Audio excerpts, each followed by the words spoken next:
Hi friends, ఈరోజు sports news episode 3కి అందరికీ స్వాగతం.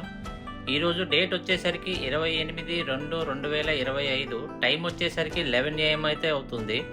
ఇప్పటి వరకు న్యూస్ అయితే ఫస్ట్ న్యూస్ వచ్చేసరికి ఛాంపియన్స్ ట్రోఫీలో భాగంగా రావుల్పిండి వేదికగా నిన్న పాకిస్తాన్ బంగ్లాదేశ్ మధ్య జరగవలసిన మ్యాచ్ వర్షం కారణంగా టాస్ వేయకుండానే మ్యాచ్ను రద్దు చేశారు. ఛాంపియన్స్ ట్రోఫీలో వర్షం కారణంగా రెండవసారి మ్యాచ్ అయితే వాసౌట్ అయింది.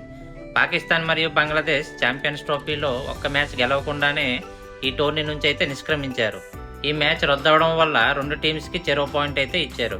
న్యూస్ వచ్చేసరికి ఈ రోజు ఛాంపియన్స్ ట్రోఫీలో గ్రూప్ బిలో లాహోర్ వేదికగా ఆస్ట్రేలియా అండ్ ఆఫ్ఘనిస్తాన్కి మధ్య ఒక డూ ఆర్ డై మ్యాచ్ అయితే జరగనుంది. ఈ మ్యాచ్ రెండు టీములకి చాలా కీలకం. ఈ మ్యాచ్లో ఎవరు ఓడిపోయినా పెట్టబేడా సర్దుకొని ఇంటికి పోవాల్సిందే. కానీ ఒక డిసప్పాయింట్మెంట్ న్యూస్ ఏంటంటే ఈ మ్యాచ్ కూడా వర్షం ఆటంకగా మారే అవకాశం అయితే ఉంది. ఒకవేళ ఈ మ్యాచ్ వర్షం కారణంగా వాసౌట్ అయితే ఆస్ట్రేలియా డైరెక్ట్గా సెమీస్లోకి వెళ్ళిపోతుంది. ఆఫ్ఘనిస్తాన్ ఈ టోర్నీ నుంచి ఎలిమినేట్ అయితే అవుతుంది. నెక్స్ట్ న్యూస్ వచ్చేసరికి ఇండియన్ ప్రీమియర్ లీగ్ సీజన్ 2025 గాను Delhi Capitals former England batsmen అయిన కెవిన్ పీటర్సన్ను తమ టీం మెంటర్గా February 27న అపాయింట్ చేశారు. న్యూస్ వచ్చేసరికి ISL ఫుట్బాల్ లీగ్లో ఈస్ట్ బెంగాల్ FC బుధవారం రోజున హైదరాబాద్ FCతో జరిగిన మ్యాచ్లో అద్భుతమైన ఆటతో 2-0 గోల్స్ చేసి విజయం సాధించారు. ISL లీగ్లో వాళ్ళ ప్లే ఆఫ్ ఛాన్సెస్ని కూడా పదిలం చేసుకున్నారు.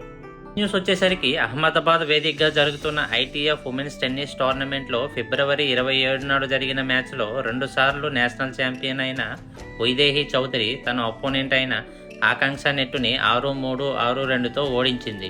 నెక్స్ట్ న్యూస్ వచ్చేసరికి ఉమెన్స్ క్రికెట్ ప్రీమియర్ లీగ్లో బెంగళూరు వేదికగా నిన్న RCB ఉమెన్స్ గుజరాత్ ఉమెన్స్ మధ్య జరిగిన మ్యాచ్లో గుజరాత్ గెయిన్స్ 6 వికెట్లతో విజయం సాధించారు. మొదట బ్యాటింగ్కి దిగిన బెంగళూరు ఉమెన్స్ 20 ఓవర్లలో 125 పరుగులకి 7 వికెట్లు కోల్పోయారు. అయితే తరువాత చేజింగ్కి దిగిన గుజరాత్ గెయిన్స్ ఆ టార్గెట్ని 16.3 ఓవర్లలో చేజ్ చేసి విజయం సాధించారు. 31 బంతుల్లో 58 పరుగులు చేసిన Gujarat Giants captain Gardner player of the match గా నిలిచింది. రోజు లాస్ట్ న్యూస్ వచ్చేసరికి ICC మ్యాచ్ రెఫరీగా ఉన్న డేవిడ్ బాన్ ప్రస్తుతం జరుగుతున్న ICC ఛాంపియన్స్ ట్రోఫీ తర్వాత మార్చి 28 నుంచి ఆస్ట్రేలియా క్రికెట్ బోర్డులో జాయిన్ అవనున్నారు. సో దట్స్ ఇట్ గైస్, ఇది ఇవాల్టి స్పోర్ట్స్ న్యూస్. మళ్ళీ రేపటి స్పోర్ట్స్ న్యూస్ లో మళ్ళీ కలుసుకుందాం. Have a nice day. Bye bye.